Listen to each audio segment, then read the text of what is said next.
Nesta terça-feira, uma terça-feira ensolarada em Porto Alegre, céu azul, temperatura amena, temperatura 22 graus.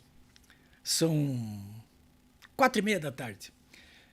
Olha, nesta terça-feira, nesta tarde de terça-feira, dia 20 de junho, eu recebi um vídeo gravado pelo ex-senador e ex-prefeito de Manaus, Arthur Virgílio, que é do PSDB, tucano. Eu gosto muito do Arthur Virgílio, é um orador excepcional, é de uma família tradicional de políticos. Nesse vídeo, o Arthur Virgílio, ele se diz terrivelmente surpreso com as notícias que tem lido, segundo as quais o ex-presidente Bolsonaro será condenado pelo Tribunal Superior Eleitoral na sessão de depois de amanhã, na quinta-feira, dia 22, e que, portanto, será considerado inelegível. Eu até tenho falado aqui algumas vezes que o presidente Bolsonaro pode ser cassado, ter os direitos políticos cassados na quinta-feira. Pelo menos um advogado amigo meu, que se graduou em Direito, mas que seguiu a profissão de advogado, e é um jurista, me disse, olha, Políbio, não é cassado os direitos políticos, ele se torna inelegível. Não é uma diferença sutil, não. Inelegível é que ele não pode ser candidato, mas fica por aí. Ele pode continuar ocupando funções de mando, por exemplo, no partido, pode continuar fazendo comícios, pode indicar a Michele como candidata em 2026 a presidente da República, caso ele não possa. Caso até lá, por exemplo, o Congresso não decida aprovar uma lei de anistia, né? Bom, mas o Arthur Virgílio está perplexo. Mas que história é essa? Como? Ele perguntou, o ex-senador. É um homem experimentado, muito instruído, diplomata, tucano, punhos de renda. Mas depois ele faz uma pergunta mais incisiva ainda. Ué, então, já sabem o resultado? E eu pergunto, então, estamos diante de uma farsa? O que vocês acham? Hein? Estamos diante de uma farsa? Bom, o deputado gaúcho Biratã Sanderson, que é do PL aqui, me mandou dizer o seguinte, desconfiado.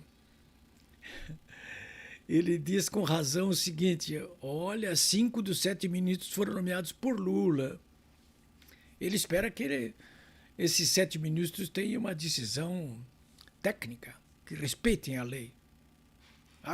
Eles acham isso aí. Eu tenho lido muitas manifestações de juristas, segundo as quais o tipo de tipificação que o PDT encontrou para enquadrar o Bolsonaro nesta ação que moveu junto ao Tribunal Superior Eleitoral resultaria, se não fosse o Bolsonaro, no máximo numa multa. O problema é o seguinte, 5 dos 7 ministros foram nomeados pelo Lula. E Lula, vocês sabem que é ver a caveira do Bolsonaro. Acho que isso é meio recíproco, mas, enfim, é ele que está mandando agora aí. Bom, eu venho advertindo há muitos meses aqui que o Eixo do Mal vem numa escalada de ações perversas contra o Bolsonaro e todos que o apoiam.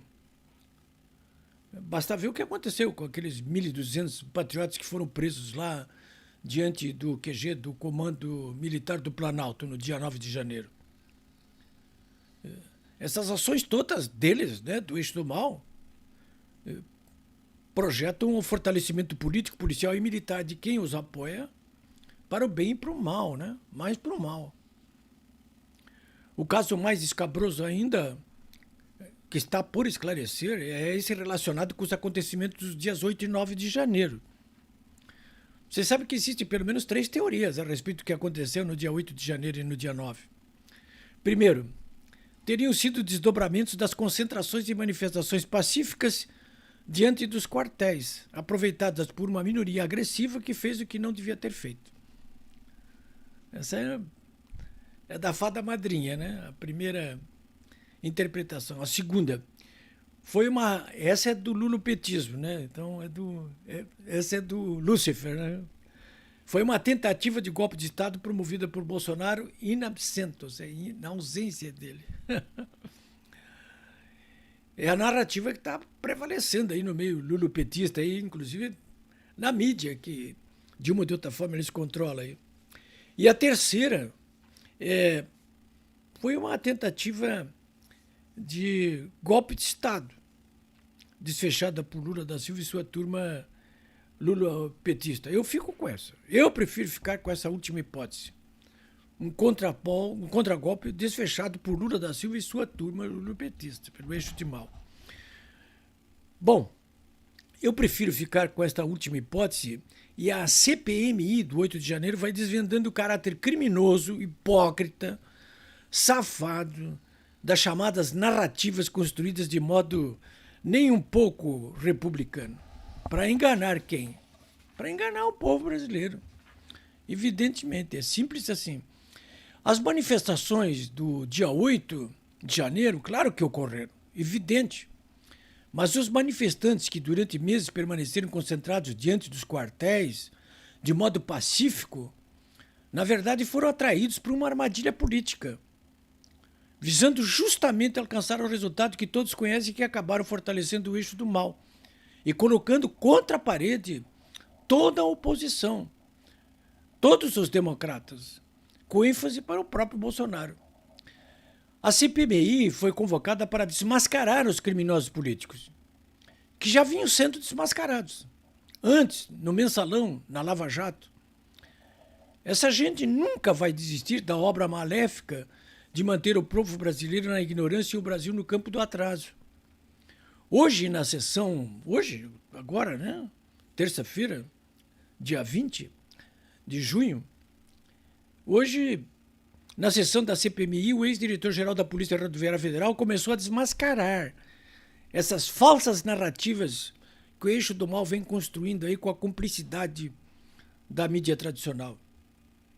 Vem mais pela frente.